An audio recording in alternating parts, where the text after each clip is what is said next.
Chapter 10. A train arrives in the station. "What shall we do with him?" asked Monsieur Frick. "Follow me," said the station inspector, who led them back to his office. He opened the metal cell in the corner and threw Hugo inside.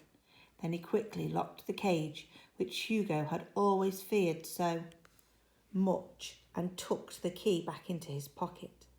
The station inspector turned to Madame Emile and Monsieur Frick. "I promise you both he won't escape this time. I'll call the police and you'll never be bothered by this slippery rat again."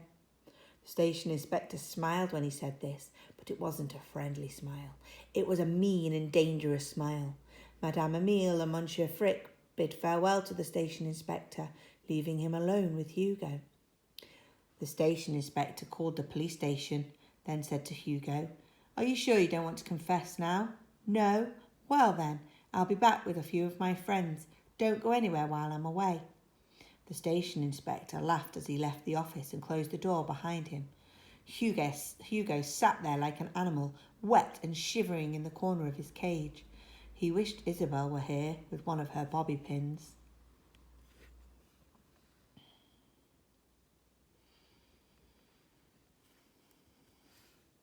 Hugo was left by himself for a long time. He was going to be put in prison now, or an orphanage. He was sure of it. The mechanical man would be thrown away. He would never see Isabelle or her godparents again. He covered his eyes with his hands. Finally, the door to the office opened, and in came the station inspector with 2 policemen. Hugo stood up and tried to back himself farther into the corner of the tiny cage. "He won't talk," said one of the policemen.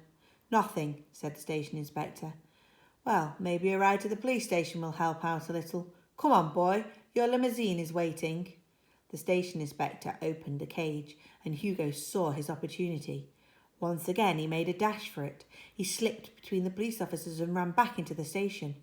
It was crowded today, and Hugo was bounced from person to person as they shuffled through the station. By the time he came into a clearing, he had lost his sense of direction. He turned and saw the station inspector coming closer, with the 2 policemen right behind him. Hugo thought he saw Madame Emile and Monsieur Frick closing in quickly too. He kept running and was knocked over by some travellers rushing to catch their train. He landed on his hand and screamed in pain.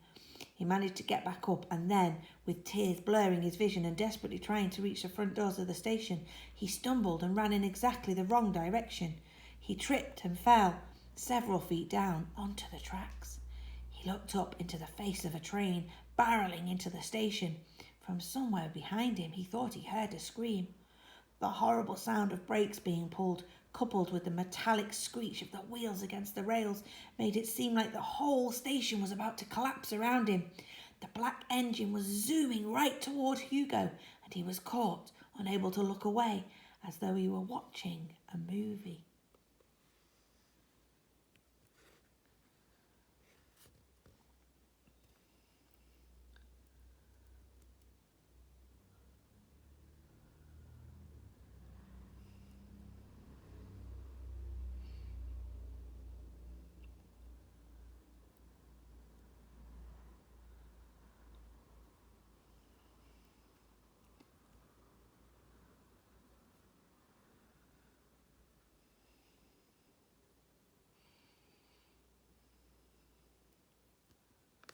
At that last possible moment, Hugo was yanked up off the tracks to safety. Smoke billowed out of the slowing engine as a shower of sparks flew from every wheel. Hugo felt dizzy. There were a few moments of dazed silence. Then the steam was released from somewhere, and it made a sound like the train was sighing. For everyone on the train, nothing extraordinary had happened. They had simply pulled into the station. But for Hugo, his entire world was ending. And the station inspector was holding his arm, his injured hand throbbing with pain. He could see the policemen removing handcuffs from their belts, and finally the pain and the terror grew too much.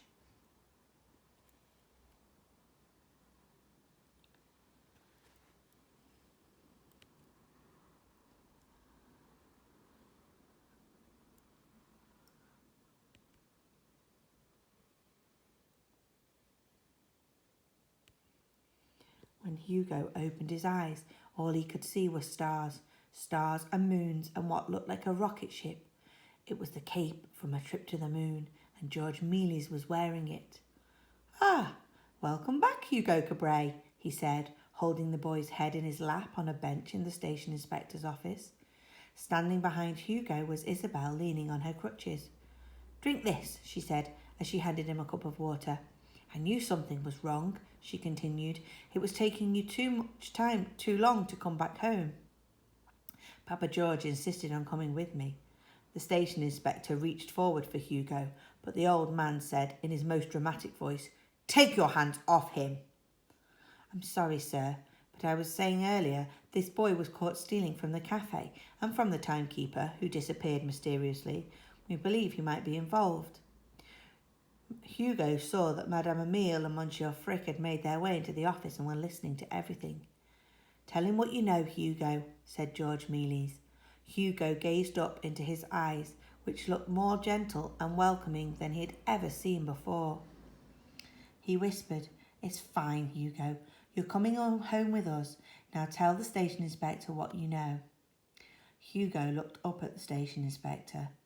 "The timekeeper was my uncle, and I was his apprentice, but he drank, and he disappeared a while back, and I had to steal milk and croissants because I was hungry, and I've been taking care of the clocks ever since, and now he's dead, and it will be in the papers tomorrow." The station inspector studied Hugo, his eyebrows scowling. After what felt like an eternity, he unexpectedly started to laugh. The two policemen standing behind him looked confused. "You," said the station inspector, "you've been keeping the clocks running in this entire station. By yourself, a boy of 10. Ha!" "I'm 12, said Hugo. The station inspector continued to laugh. "Well, old man, your little friend has quite a good imagination. Don't you think we would know if the timekeeper was dead?" "He is dead," said Madame Emile. "The boy is telling the truth." "I'll vouch for that," said Monsieur Frick. "But what was that thing you were stealing in the timekeeper's apartment?" "I wasn't stealing it," said Hugo, who looked up at the old man and said, "I dropped it. It's broken again." "I'm not worried about that. I think between the two of us we can have it fixed up pretty quickly." George Mealy's turned to the station inspector. "You can't steal something that you already own now, can you? That machine is his.